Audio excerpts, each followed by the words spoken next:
Oh yeah, baby, we are back on Coaches to the Moon with an amazing guest today, Mr. Gulliver Giles, ladies and gentlemen, a man I met on a golf cart in Fiji, and now we're turning into very close friends indeed, and I could not wait to have him on the show, because Gulliver has been in the game a long time. He's been in this online game for 20 years or so, and him and his wife, Leela, have created some amazing success across the sales, marketing, and online space, partnering with some massive names like Kearns, Jay Abrams, and everything in between. So today we came in to talk about sales, marketing, mindset, strategy, all the things that have propelled Gulliver's companies to success. But we also dug into relationships, the realities of running a business with your partner or spouse, seclusion, and what it means to find fulfillment in your business and in your life. It goes up and down this conversation, heaps of fun. Gulliver holds no punches. Really fun guy to talk to. I hope you love this episode. I'm going to have him back for sure. Here he is, Gulliver Giles on Coaches to the Moon. This is Coaches to the Moon, the only podcast you need to skyrocket your coaching business and create true impact on the world. Here's your host, Alex Morris. Welcome back to the Coaches to the Moon podcast, ladies and gentlemen. We've got to shut each other up to continue the conversation properly. I'm very excited today to be joined by Mr. Gulliver Giles, Thor, the sales warlord, self-described as the best sales trainer on the planet. With I know he didn't make that up himself. He's joined by Mr. Chickington, the coffee cup. I'm drinking out of a Peppa Pig mug. And Gulliver is a man who is going to blow us away with some stories about how he's risen up through the coaching ranks. That's all I'm going to say about it today, because Gulliver, take it away, mate. How are you? Thanks for being here. Thanks for having me, Alex. It's really good to be here, and I hope I measure up to even half of what you just said. I feel weird about that whole that best sales trainer in the world thing. The dude said that about me, and my staff have latched onto it, and they like saying things like that because it sounds cool. Yeah, well, that's a lot to measure up to. So we'll see how we go. Yeah. So I guess I would love to give you everything I possibly can, but what of course would be of most use to your guys, girls out there that are listening to you. So whatever you need, what do you want to hear about today? What can we do? Just want to hear about you and your beautiful life, Gulliver, and how, so for context, Gulliver and I met on a golf cart in Fiji, and he's told this story before where he thought I was drunk the first time we met because of my jocular nature. Who's jocular? Jocular is a word. I've been using that word since you used it 2 weeks ago when we first attempted to do this podcast. I love a good little sprinkle into my vocabulary. And I heard him just say, we once rented out a resort here for a mastermind for our clients, and that was like red rag to a bull for me. I had to ask more about what that meant. We figured out we were in similar industries, sales, marketing, the online world, threw around some names that I knew, and so we hit it off, and now I think we're the very best of friends. So, mate, I hate to do this on a podcast because I hate it when it happens to me, but could you just encapsulate what it is that you do in a nice little package? Okay, cool. So, I mean, maybe a cool way to do that would be to kind of tell a story of where we began and where we are now, and what happened in between. Would that kind of frame it up for people nicely? Love a story. Cool. So I think human beings, like you said, you heard something I said and overheard me, or I overheard. We noticed each other because we are naturally curious people and we want to know stories, and that's what this is all about, right? Like marketing, copywriting, sales. This is storytelling at its core, with a little bit more strategy sprinkled in. So Leela and I, we got together about 18 years ago, and I was, and Leela, for context, is my CEO and my partner. We got together, and she was, working in temp jobs at that point, and I was working as a manager of a 15-desk call center. I was like the manager for the state of Victoria, doing outbound cold calling the yellow pages, selling ad space in magazines. But if anyone can remember what those were like, they used to be a really big deal. So we got together. We were kind of boyfriend and girlfriend, and around about this time, she kind of put it out to the universe. She said, look, I'm frustrated. I don't like the jobs I'm doing. I don't like the work I'm doing. I want to put my resume up on online on some of the first freelancing sites. Guru.com was the one, I think, which is like a freelancing site, mainly Indian people selling their services into America.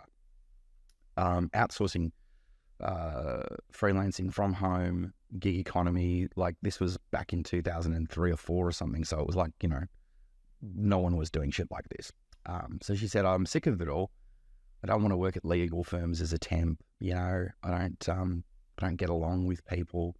She would go into a legal firm with a 4-day temp assignment to collate all their stuff into an Excel spreadsheet. And then she'd, within the first day and a half, create like all of these shortcuts to systemize their entire office. And then the office manager would get shitty and threatened because she's doing a better job than the office manager could. So she'd get fired, and this would happen again and again. So she was like yourself, like a lot of people probably listening, a leader, a CEO, efficient, brilliant, but of course didn't really fit into corporate jobs because of this, because, of the way large companies and middlemen and bad managers kind of work. You don't always identify particularly young female talent, at least not 30 years ago. It's changing a little bit now, but it was bad then.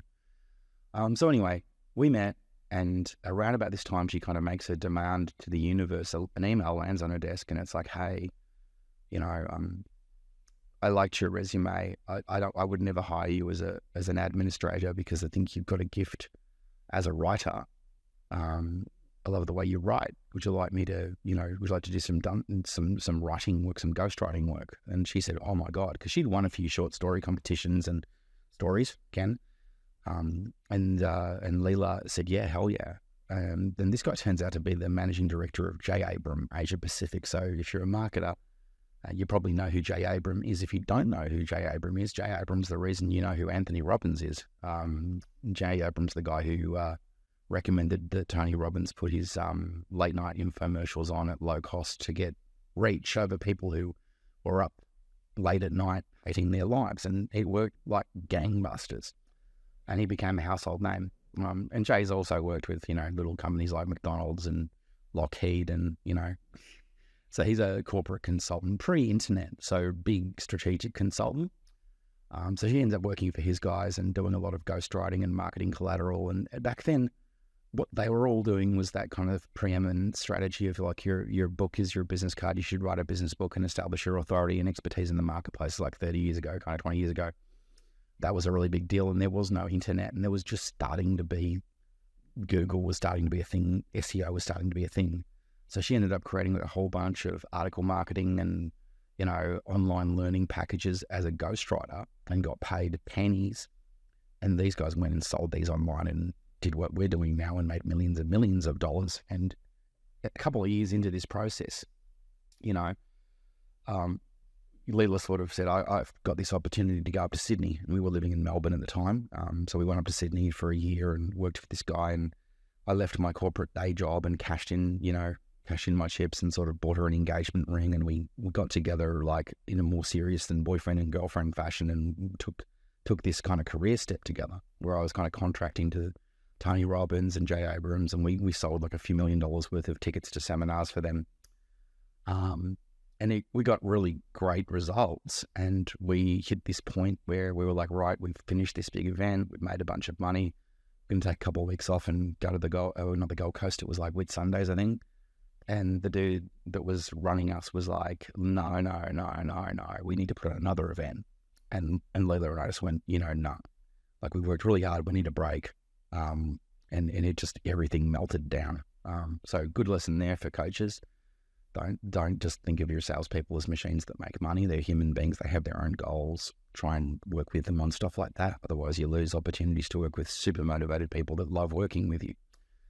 So that happened, and we went back down to Melbourne and we started our own company selling seminars. So we decided to teach what nobody else was really teaching at that point, which was how to kind of come up with a product from your IP, from your expertise. Because these guys were saying, like you should have a book to attract people into, your coaching or whatever it is, but no one was really selling. There's like a handful of people in the world at that point, like Dan Kennedy and a few of his students, and they were 15, 20 years ahead of Australia. So no one in Australia it was really talking about information productization, and we became like the people.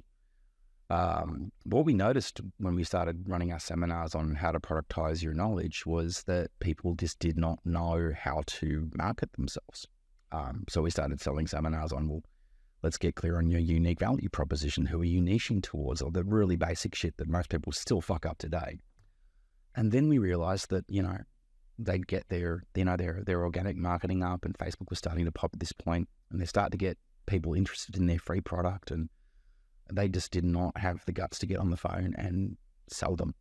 So when I was in corporate, it was like you called the yellow pages, and there were people that did not know you or who you were, and they would tell you shoot and die every day for like 100, 200 calls a day. From that point of view, like we kind of we hit this point where we realized that no one was really, it was back then in 2006, 7, it was very much just put your shit on the internet and do some marketing, and you'll never have to make sales again, and there'll be this amazing future where no one will ever have to be salesy and blah, blah, blah. And we're giving these people like the capacity to step from people that they have to cold call or walk up to who don't know them to actually leads with who put their phone number in to get the free article. And it's like, why aren't you calling them? And so we realized there was some work that had to be done. So I started amalgamating sales and some of my corporate skill sets and training teams into this. So we became, like, at that point, the first company in Australia really that was teaching how to get clear in your niche, how to get your value proposition straight, how to market on Facebook, which no one was teaching, how to do pay-per-click, and then how to sell people into something on the back end of that. That became the kind of, the coaching business. So that was Strategic Anarchy. So we started off as a done-for-you kind of, Business Writers Anonymous was a ghostwriting service for already successful coaches. And then we morphed into kind of teaching people from bootstrapping from 0 to $1 million sort of thing, usually take a year or 2, 3 years at the outside if they were doing what we told them to. We became quite famous for taking people to $1 million from next to nothing. And then we kind of got hooked up with the internet marketing scene over in the States. We went over to do a few different masterminds, and one of them was Frank Kearns' mastermind, where his model was do Facebook ads, drive to webinar, close on webinar. And we went into his class, and we weren't really that successful at this point. We're only making $300,000-400,000 a year. And we went into his class, and we're like, we can't wait for the webinar to close because we're burning. Like, I think we spent like $12,000 on Facebook ads before we got our first $5,000 8-week course, right? So we're burning through cash and going, as you do, before you get like an actual result. So we did this. We did this thing where we said, look, you can wait for the webinar, or if you play this quiz and get the answer right, you can win a free consultation with one of our, our high-level advisors, which was me. So that's where that sort of strategy session, consultation kind of mechanic became in vogue. We were like the first to do that, and then everybody picked up on it and started doing it and copying it. Now, the problem that then happened was people began to understand that strategy session meant sales call. And to be fair, like strategy session meant sales call with someone who didn't really have years of corporate sales background or marketing background or understood how to actually add new value. It was just, and you'll see this now if you opt in for someone's strategy session, it's tell me more about your problems for like 5 minutes, and then it'll be, here's what I've got for you. And there's no fucking roadmap or strategy. To give you contrast, my strategy session would take 90 minutes, and it would be end to end. Who are you? Where do you want to go? Solve all of your problems, give you a sense of results in advance. And if you wanted to get off the phone right now, you could just go do what I told you to. And at the end, we would say, but if you want help with that, here's our mastermind or whatever it is, yeah? So that was where we became quite famous. Frank started promoting us. We did classes with him in partnership. We did a joint venture where we taught a bunch of his people. He put like 45 people in a room for us at $8,000 a head. And then we put like 14 of them into an offer for like $100,000 program. And it's the first time anyone sold a $100,000 program. So a lot of kind of firsts, a lot of innovation back in the day. And we became quite famous for that. And much like In Excess, we kind of came home from having been a bit of a pub band that no one really knew to being someone who was playing stadiums, and suddenly everybody wanted to know us and talk to us. And, we enjoyed some success And we hit a point where we realized that, and I think a lot of coaches are starting to see with things like ChatGPT coming up, that, if you're not working on a way to systemize and mechanize your way out of being the one delivering the thing, someone else will. So in the last few years, like 4 or 5 years ago, we realized that we had the potentiality to create software that would replicate coaching results and basically create artificial intelligence that would advise coaches and consultants on how to manage salespeople and teams. So now a lot of our coaching clients use this on their clients, and a lot of our corporate clients use this on their teams. And I'm beginning now to step into allowing my consultants to take those clients. And now I'm more, directorial and oversight than I have ever been, and will be more so in the next few years, because our real mission now is to, I think, proliferate the artificial and sales intelligence systemization that we've built into, sort of total addressable marketplace of anyone, who's making sales or running a sales team. Yeah. So that's a kind of brief history of time. I hope it wasn't too boring, but that's who we are. And I guess now you've really got a whole bunch of questions, because I've seen you writing diligently, talking. So far away, man. Well, thank you for such a great story, and for covering so much ground. I was writing stuff down because I knew there was stuff I wanted to cover as you went along. I wrote down In Excess reference, because that's something that's always a bit of fun. But I forgot about In Excess. What a band. Okay, so the first thing I want to cover here is the fact that you built your success off of consistently realizing that you're creating problems for your clients, right? So in a way, like, so when you were teaching them how to create a value proposition and a niche, then they're like, okay, now what do I do with it? Okay, here's how you productize your knowledge. Okay, but now I need to market it. Okay, now I need to market it. Okay, now I need to sell it. This happens a lot in my business as well, in that the first 3 bits, we can take care of all of those 3 things for somebody. Mm-hmm. And then where a lot of coaches get hung up is the sale. Even if there's leads coming through inquiring, it can be a very, very tough thing. You've been in this space for a very long time, so I'll ask quite a broad question. What do you think it is that most coaches struggle with the most when it comes to reach out to their leads and then move them towards a sale? Selfishness. Okay, can you elaborate on that? Everybody wants to get paid, but nobody wants to do the work. Everybody wants to make sales, but nobody wants to reach out to complete strangers and help them solve their problems. And everyone wants to be the coach. But the first sales call is a coaching call. It's where you show your value to that person. So we're usually in this paradigm of like, either we don't want to be the pushy salesperson, so we're frightened of calling them because they might not like us.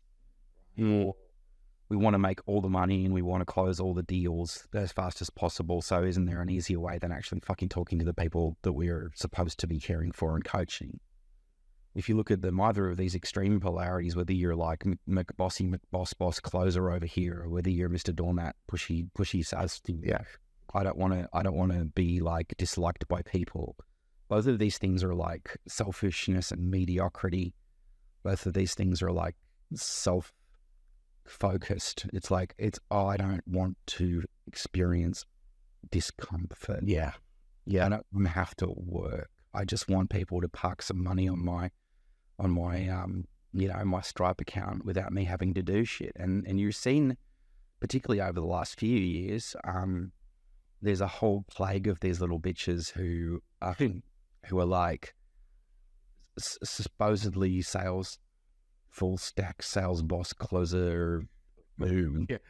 But they're all throwing the same shit around like, I'm a closer, but only if you can make the lead wander through the forest and then shoot a silver fucking arrow with a minion at midnight that lands in the heart of the sacred boar who's come through 5,000 beer cells and has his, dick stroked by 7 goddesses before they get on the phone call with their credit card in hand, and only then are your leads good enough for me. Yeah. Closer of doom. Yeah. So to this day, like I will occasionally get out the yellow pages and call it just to keep shit real.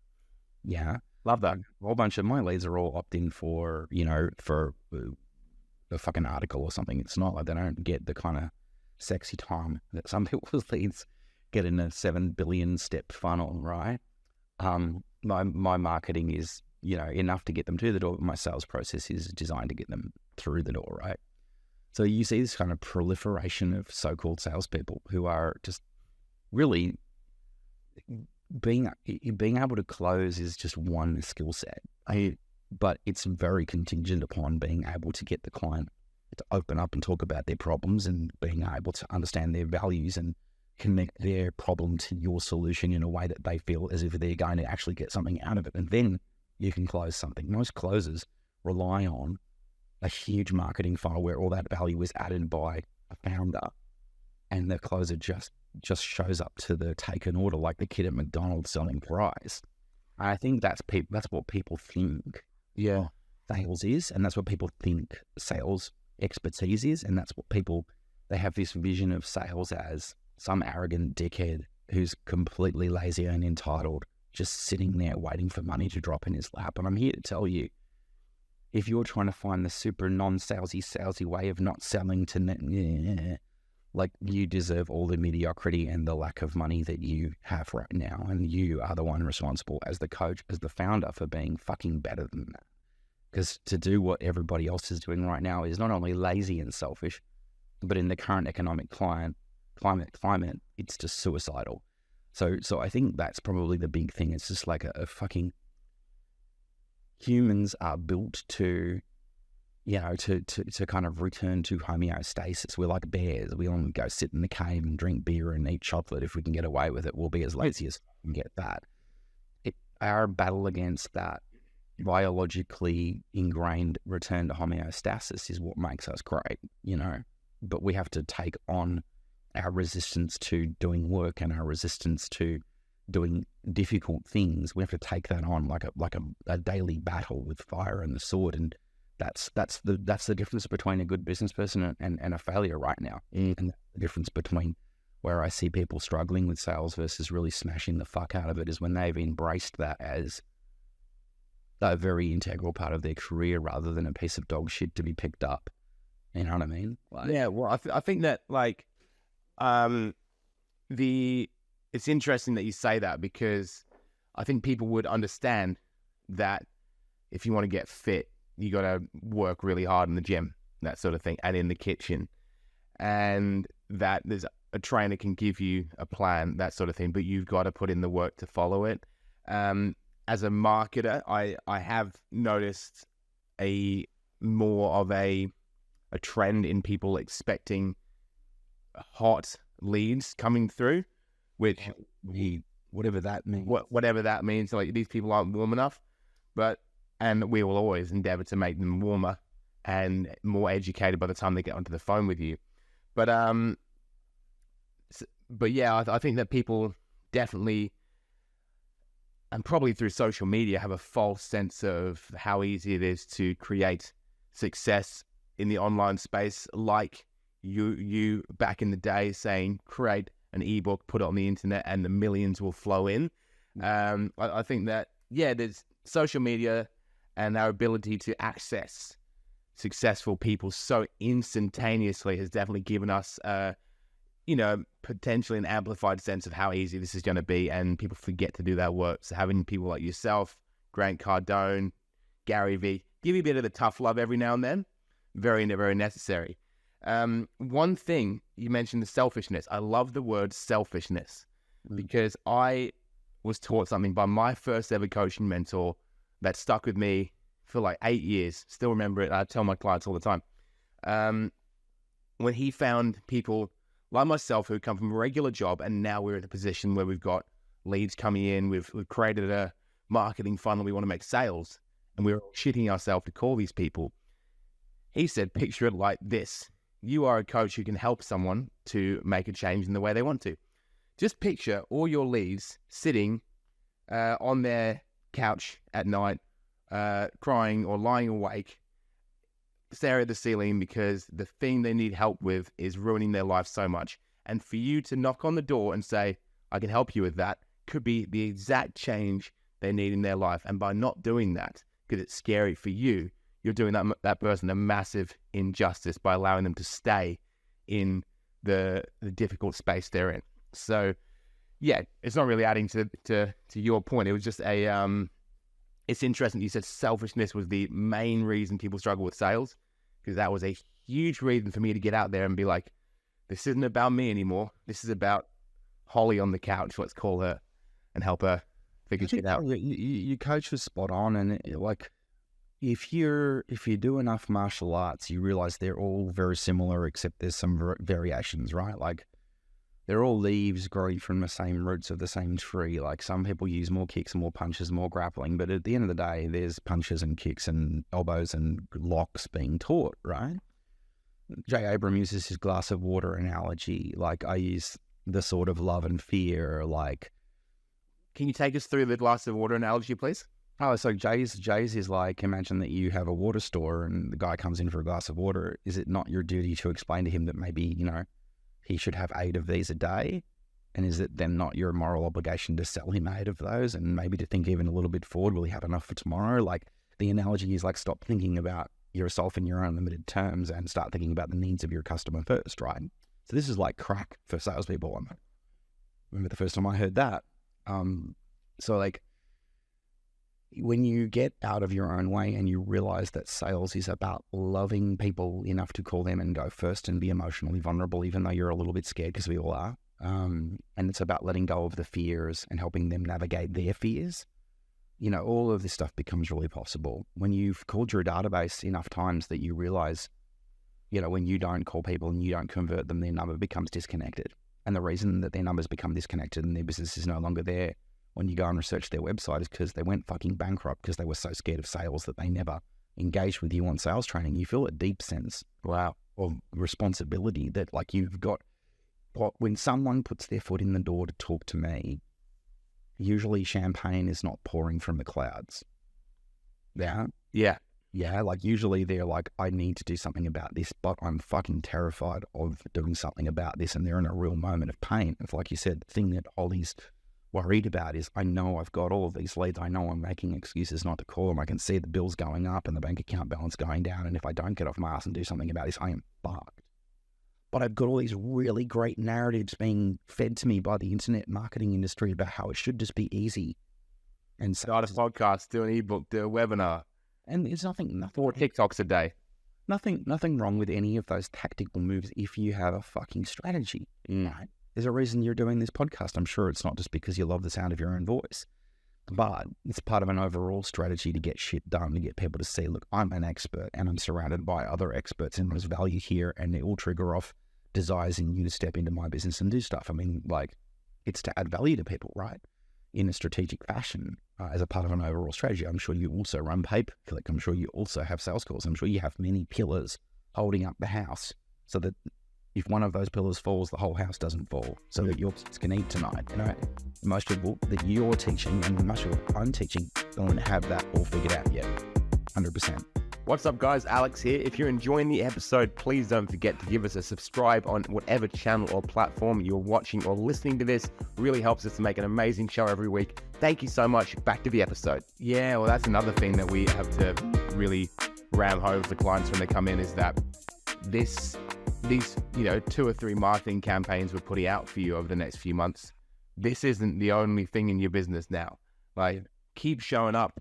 The people who are most successful are the ones who gain some success organically and then maintain that level of activity whilst we supplement it with paid marketing. And at a certain point, probably paid overtakes the organic stuff. But you can't feed an army of salespeople with organic alone. Right? And I think with a lot of your people, if they're solo coaches, sooner or later they get to that point where they're like, I can't literally deliver all of this shit on my own. I need to put an admin person in place. I need to put an appointment setter in place. I need to put a salesperson in place. Just start removing myself from the day-to-day doing.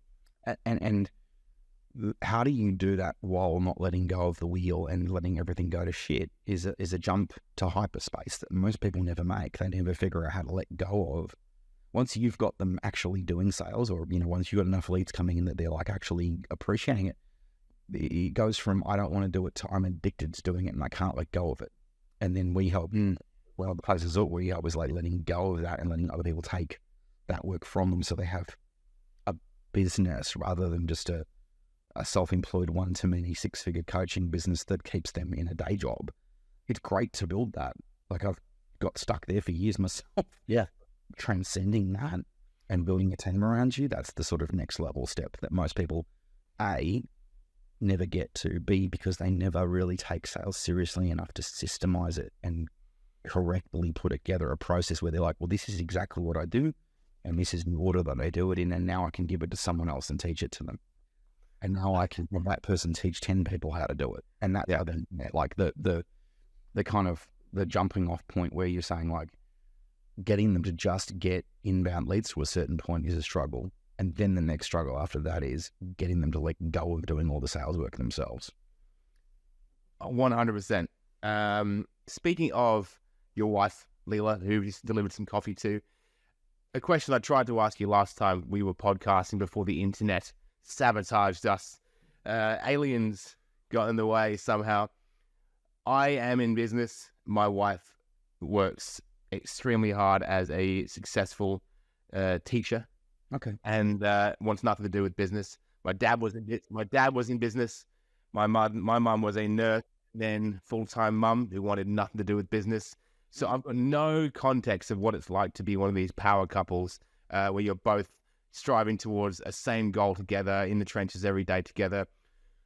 What is that like for you as a strong and ambitious individual, having another strong, ambitious individual in the household, working together, not only in life, but in business? What are the complications that arise? What are the best things about it? What are the worst things? I'd love to know. Gosh. Well, how long you got? Look, I feel like the big secret, and this is just my personal belief, and I'm sure there's people out there who are shining examples of how this is, different for them, but just you asked me about us, so I can only speak to that. I have no relationship mastery training package to sell you. Yet, I think it's really important in a partnership to have really fucking good boundaries, and to have honesty and to be able to know who's good at what and to stay in your fucking lane, And I think for me, like, where things have worked well with us is when we are both really, really clear and pulling in the same direction. And when things are not like that, it is like, I would not recommend it to anybody. It's like a living hell. Because you are married. If you think about it, like the average person, let's talk in a pre-COVID paradigm, right? And now people are being forced to go back to the work. Maybe we're going to get back to the same kind of mechanic. So you go to work at 7 or 8 o'clock in the morning, you say goodbye to your partner, you get home at 5 or 6 at night. And you've got maybe 5, 6, 7, 8, 9, 10 o'clock until you go to bed. So you're married for approximately, an hour in the morning and 5 hours in the evening, times 5 days a week. So that's like 25 hours. And then you got the weekend. When you're in business, you get up in the morning together, and the business and the sales and the stressors and the partnerships and the clients that are being difficult and the ATO and the myriad issues, you face that together, and you face that until 11 or 12 o'clock at night when you go to bed. So you are married like literally 3 or 4 times more than the average couple. And you are married in a way that most couples would disintegrate under the pressure of. In fact, during COVID, you saw this. You saw a lot of people who went from, well, I can get away from him for like a good solid 8 hours a day at work. And all of the kind of issues and problems and, disputes in the relationship, I could just kind of avoid them almost indefinitely if we just keep it light and breezy when he gets home, and we do nice things with the kids on the weekend. We can just avoid talking about how we really feel about each other fucking forever until the kids leave home, and then we can get a divorce. During COVID, domestic violence went through the roof, arguments went through the roof, because people were forced to really know and live with on a day-to-day basis, inescapably, inexorably, the grinding reality of the dysfunction of their relationships, you know? So I wouldn't recommend it to anyone that doesn't really, really, really want to, because the realities aren't just the trips to Fiji and the champagne and the expensive restaurants. You know, it's not just going to Necker Island and being famous and being a millionaire. It's not just that. It's also having to kind of confront some brutal realities on a day-to-day basis together. So it's incredibly challenging. Yeah, I bet. And it's not for everybody. No. Well, sorry, did you have a question? I was going to say, I was under no illusion that, you know, most of it would be the trips to Fiji and the rest of it for me, it would be like trying to have dinner when you've both got Slack messages popping off. Because for me, I'm kind of forced to keep the messages and the emails in my pocket while I talk to Ali about her day and about how her work was and which was the funniest kid at work. It's an absolute blessing. I need that, man, to be able to make those boundaries. And so that for you guys, I mean, you talked about boundaries. Do you set aside time? Digital detox past X time at night. Okay, yeah. In mode, yeah, like, there's so many little fucking things that we didn't know that we now have as rules, like, you know, don't break this rule. But what you just said there, you know, there's no work-life balance when you're working full-time in your business and she's working full-time in her career, or if you're both working full-time in the business, but there's nothing balanced about that. But one of my great mentors, one of the black belts from our kind of head dojo, Paul, he wrote a book on this, and he talks about Paul Marachek. If you look it up, there's a book called Khotan, which is about like the warrior sort of ethic and stoicism and how to kind of balance your work and your life. And his basic argument is there's no such thing as work-life balance. It's bullshit. But what you can have is presence. So it's about, like, from a purely love and relationships and existing together as a couple point of view, like, it sounds like what you're doing there is one of the big things, is like really carving out the time to be present for one another, rather than being that asshole who's on the phone all the way through dinner at the birthday party, or being that asshole who's on the phone closing deals in the restaurant at Fiji. And over the last sort of 15 years, I have been both of those assholes and several other kinds of assholes in between, because I couldn't let go of the wheel of sales, for instance. And this is a big problem that I now help people solve, is, you know, how to be less doing and more directive. But that's a battle that I've had to win first to be able to then train my clients. Like you said before, you know, it's about, you kind of teach your clients the problems you figured out that you've had, or that they've had, that you figured out how to solve. And there's always a what's next if you're actually doing the work on yourself, right? So part of that's presence, and part of it's, declaring, from a more business point of view, we are both high D, both high I personalities. Like, I like being in charge and telling people what to do.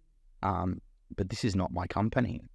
Like, I'm a co-founder in the sales intelligence company, but Strategic Anarchy, you know, I came in as an employee or a salesperson in, and Leela founded the original business and that business, and now I'm taking more of the directorial role in this third business, because I have been fortunate. I have had a genius marketer and someone to take care of the administration and the taxation and everything, in order that I could just be good at sales and just be good at coaching. So understanding what your lanes are, what you're good at, who's good at what, but also in a partnership particularly where we're both really heavily kind of I'm in charge kind of personalities, as a man, learning how to not be in charge, learning how to say, all right, I submit, this is your company, I'm going to listen to what you have to say. That's been a difficult thing, like being able to sort of say, all right, well, I'm good at sales and I know what I know and I'm good at my specialization, but I have to listen ultimately to my CEO. In any business, someone has to be in charge. And in this business, it's not fucking me. It's not my skill set, you know? It reminds me a bit of how we parent our twins, because there's one of them who, when she's super upset, only I can fix it. And the other one, when she's super upset, only my wife can fix it. They will not calm down for the other one. And so knowing when you've got to be like, I can't fix this, and giving away the control and having your ego go away. Last night we had double tantrums going on, and my wife needed to go and just finish her day. So I was like, you go, I'll handle this. And like 20 minutes later, I was like, can you please come in and help me? And had to, let the ego take a back seat. And I know that there's definite correlations to be made between family life and business. It's human relationships, right? Yeah. Trials, tribulations, consistent ups and downs, all, hopefully for a worthwhile end result. But not even the end result, the pursuit as well of building a beautiful family is the same as building a beautiful business. And a lot of us are just thinking about the end result and forget about the fun of doing it day to day as well. I think probably, we will always be holding on to, we got that trip to the farm in a month, that'll be sick, without thinking about, how good is it just to, have dinner on the floor with these girls tonight. So same with business. I love putting out fires a lot more than I used to, and I'm sure you put out plenty in your time. I have been a firefighter in many ways for a very long time. Look, if it was easy, we wouldn't be excited by it. We wouldn't want to do it. But yeah, so from a relationships point of view, like just, and in partnership, knowing whose strengths are where and knowing to respect that and when to shut up and listen and take direction and when to take initiative. That's like whatever marriage you're in, whatever relationship you're in, whether you're in business or not, there's a valuable skill set, but particularly in business where you're under a lot of pressure. It's not a sort of safe harbor relationship where, you come home from work and, you know what you're getting paid every week and you know what your savings are and you know what you can spend on, what you can't. And as limiting as that is, you have some stability. It's like that. It's like it's going up, it's going down. There's 10 times more than there was last month. And oh shit, now we can't afford milk because the ATO decided XYZ. Like everyone's been through that shit, right? Being able to face that together is like the hardest, most challenging and most rewarding thing ever. Like, like you're kind of back to back, shield to shield, facing down demons on the bridge every single day that you're married and in business together. But it's I wouldn't give me the choices that I have to make again, and I wouldn't choose anything different, Always the answer I give as well, because everything regretful or good that I have done has led me to where I'm at now, which is a very happy place. As we close out, mate, when mentioning things like family, digital detox, you and I have a shared love of the outdoors. You live in sort of rural Geelong in Victoria, is that right? Yeah, we've got a house in Labour's, which is like on a couple of acres. It's like probably 45 minutes from Apollo Bay, Port Campbell. It's like right in the middle of nowhere. It's great. So a lot of hunting and fishing. We have another house in Geelong that we rent, which we use kind of to hop between airports. Yeah. So I feel like we've been on more planes and more flights to seminars in the last month than we have slept in our own beds. Yeah. And so what is it about, a lot of successful people or ambitious people would go, let's go to the city, to the hub, where you can go to every coffee shop and bar and network and do whatever you need to progress the career. What is it about that seclusion of your couple acres that you feel is beneficial to your life? I think it's like life has seasons, right? So like when we were living in northern New South Wales and we were, taking the coaching business next level, living by the beach, living in the sun, was fantastic. And we hit this point where Leela was like, you know what, I have to know how big we can take this. So we moved to Melbourne, back to Melbourne. I'm a Melbourneite. We met in Melbourne. And we opened a big office in South Yarra and paid $250,000 a year in fucking rent for 3 years and ran our own seminars and really made a splash. And then we hit the end of that period. We were like, okay, you know what? Let's take some of this profitability and punch it back into living a life. I think we're a little bit burned out at that stage. And that was a lot of what made the decision. We were watching people who were a lot less successful than us, with a lot less money than us, buying farms and living their lives and making those choices to like have a lifestyle. And raising chickens and planting things. We were like jealous. We were like, well, why can't we have that? And then it sort of occurred to us, well, we fucking could, but we just don't. So we bought our little hobby farm, and then we started spending every weekend there. And then it went from every weekend to every Friday, Saturday, Sunday, Monday. And then we just stopped going to the office. Yeah. Oh, good. Right around the time COVID happened, we were like, well, fuck off this lease. And then the COVID happened. So we sort of dodged a $750,000 a year bankruptcy, kind of a bullet there, I think, which is good. And all our staff have worked remotely on and off for the last 18 years anyway. So it really didn't hurt us too much. In fact, it was something we showed corporates how to do because they still haven't figured it out. Still trying to force their staff to come back to work because they can't manage any other way. So why the farm? Because it was the dream. It was like, a couple of acres, a few chickens, a couple of cows, 3 dogs, 2 cats, 4-wheel driving, hunting, fishing, being able to go forest bathing, like being able to go and ice bathe in a 4-degree pristine river, going trout fishing, being able to go fishing 15 minutes from work. Like that's really exciting when you spend like 10 years grinding, right? Yeah. Because there's a part of your soul that's like, fuck all of this. Like I love my business, I love my clients, but you get to a point where you're like, nah. So we got to that point and it's maintained a $1.8 million business from a farm, which was nice. And it sort of, it kind of got to the stage in the last couple of years where we were like, you know what, 45-minute, an hour trip to the supermarket and then another hour back, less access to amenities, coffee, Uber Eats, getting a little bit older. I'd like to be a little bit closer to stuff. So we took a couple of rentals to sort of test out what living in a more urban life was like. And for us, I think, the Geelong thing is like, it's an interesting experiment because it's like being able to walk 15 minutes and get luxuries like really, really good sourdough, good food. You just don't have that in a remote location, a town of like 100 people, right?